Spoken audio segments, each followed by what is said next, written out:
ఆ స్మోకింగ్ అనేది ఒక ఎపిడమిక్ అండి. అంటే లైక్ మనందరం అనుకుంటాం వైరస్ ఎపిడమిక్‌లు చూస్తున్నాం మనం ఇప్పుడు. Like corona or influenza epidemics. అట్లాగనే స్మోకింగ్ అనేది కూడా ఒక ఎపిడమిక్. అంటే దాదాపు 6 million people are died due to smoking every year. 6 million people are died just because of the smoking related health hazard.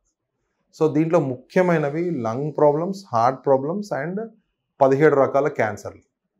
So ఇప్పుడు మనకు డైరెక్ట్ అసోసియేషన్ కనుక చూసినట్లయితే smoking is single agent responsible for ఎంఫైసీమా అంటే సిఓపిడిలో 50-60% of COPD. ఇది COPD అనేది third largest killing disorder which happens in lungs.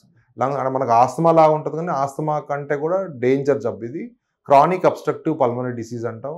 దీనికి ముఖ్యమైన కారణము స్మోకింగ్ అనమాట. Besides biological mass fuel. So 80% of COPD patients are because of the smoking. ఇదే కాకుండా ఇప్పుడు if you are smoking for more than 10 cigarettes per day for about more than 20 years మీలో lung cancer వచ్చే అవకాశాలు చాలా ఎక్కువ.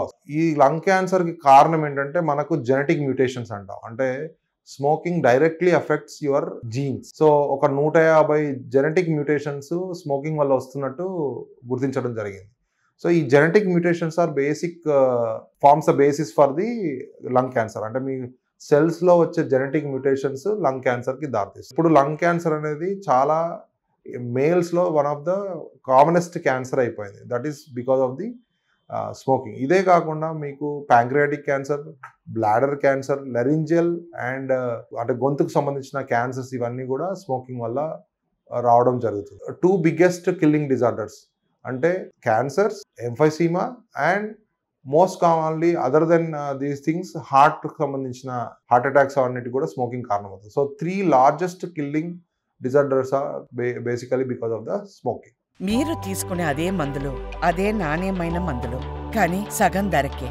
అవును, మెడ్ ప్లస్ బ్రాండ్స్ పై 50-80% తగ్గింపు.